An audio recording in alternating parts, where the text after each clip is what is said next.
Let their table become a snare before them, and that which should have been for their welfare, let it become a trap. Psalm 69, verse 22. David shifts from describing his suffering to calling down judgment on those who caused it. This is an imprecatory prayer, a deliberate appeal to God's justice against specific enemies. David does not take revenge himself. He brings the case before God and asks God to act. The table represents provisions and fellowship. In the ancient world, sharing a table meant covenant relationship and mutual protection. David prays that what his enemies trust for sustenance and safety becomes the instrument of their destruction. The very thing they count on turns against them. Paul quotes this verse in Romans 11 verse 9 when describing Israel's rejection of Christ, showing how their covenant privileges became a stumbling block when they refused the Messiah.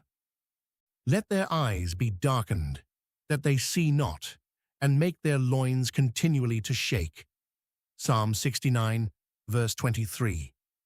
Darkened eyes represent judicial blindness, losing clarity and direction that follows when God withdraws his light from those who reject him. Shaking loins describe complete physical collapse, the failure of strength from the inside out. David prays for God to remove from his enemies the very capacities they used against him. They watched him with calculating eyes. Now those eyes go dark. Pour out thine indignation upon them, and let thy wrathful anger take hold of them. Psalm 69, verse 24. David moves from specific requests to a comprehensive appeal for God's wrath. He does not soften the language. Indignation and anger are stacked together, two words describing the full force of God's holy displeasure. David calls for God to pour it out, not measure it, but release it. The prayer is grounded in God's righteousness, not David's personal grievance. Let their habitation be desolate, and let none dwell in their tents.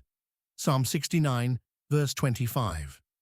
Empty houses and abandoned tents represent total ruin. A man's household was his legacy, his continuation beyond death. David prays his enemies leave nothing behind, no descendants, no household, no one to carry on their name. Acts 1 verse 20 quotes this verse when Peter explains Judas Iscariot's fate, confirming that the betrayer of Christ fulfilled what David wrote here. The desolate habitation became a field of blood. For they persecute him whom thou hast smitten, and they talk to the grief of those whom thou hast wounded.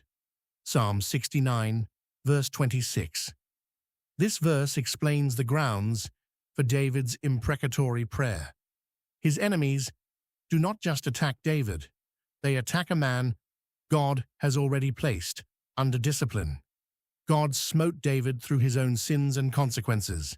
His enemies then pile onto that suffering, persecuting what God has already struck. They use God's discipline as an opportunity for cruelty rather than showing any restraint. This compounds their guilt. Add iniquity unto their iniquity, and let them not come into thy righteousness. Psalm 69, verse 27. David asked God to allow his enemies to accumulate their own guilt without interruption. This is judicial hardening, the same pattern God used with Pharaoh.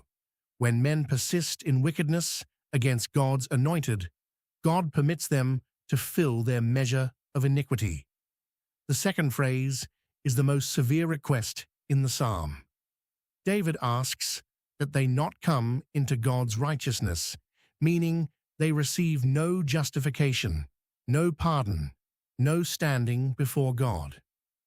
Let them be blotted out of the book of the living, and not be written with the righteous. Psalm 69, verse 28.